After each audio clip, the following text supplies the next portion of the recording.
Hello, welcome back to Place Manner Voice. In every episode, I transcribe a word into the International Phonetic Alphabet, a coding system to record speech sounds. Very systematic. It's very um, kind of relaxing. When we compare to English writing, English spelling, which is terrible for its consistency, when we talk about the IPA, the International Phonetic Alphabet, um, it's kind of comforting because it's pretty predictable. Now, I used a random word generator today, and it gave me a kind of short word. I've got the word flag. Already, though, I see something interesting going on here. Let's open up our brackets to transcribe this word, and we'll start with a f. We put our top teeth behind our lower lip and push the air out and make a kind of turbulent whispering sound, I guess. And we don't have any vibration at our throat. This is a voiceless sound, usually written with an F, but sometimes with a PH combination too. There we go. Cough, phone, and fine. And flag, flag. Okay, next, l, our lateral sound, l. So we've got a consonant cluster at the beginning here. Fl, fl.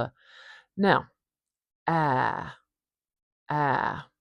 This is a fun vowel. This is a very low front vowel, ah, meaning our tongue is quite forward in our mouth and our jaw is quite low. Or you can think of it this way, our mouth is quite open. This is what we call a low front vowel for these reasons. Flag, flag, and then g at the end here. Flag. Now, there's something interesting that goes on here because this is, well, first of all, it's monosyllabic. It's a one-syllable word. We know that because there's only one vowel sound. So we don't have to place a syllable stress marker for this one because it's a single syllable word. We know for the most part a single syllable word is going to be stressed. The vowel sound is going to be nice and clear and loud. But there's something interesting going on here because of this g, g. G is what we call a velar sound. That is basically it's at the back of the roof of the mouth.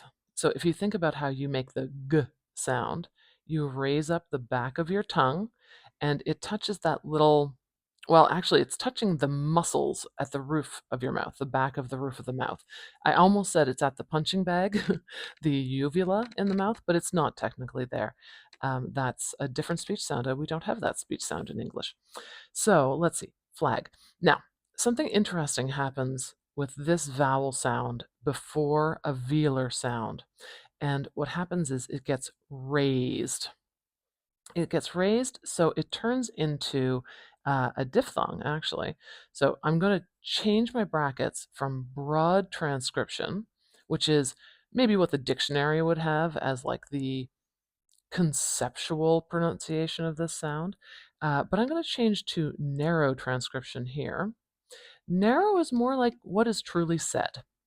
And now I know, especially in my dialect, which is an Atlantic Canadian English, which is a subdialect of General American English, um, I would start the same way, fl, and then because I want to raise this vowel, remember I said that vowel's a low front vowel?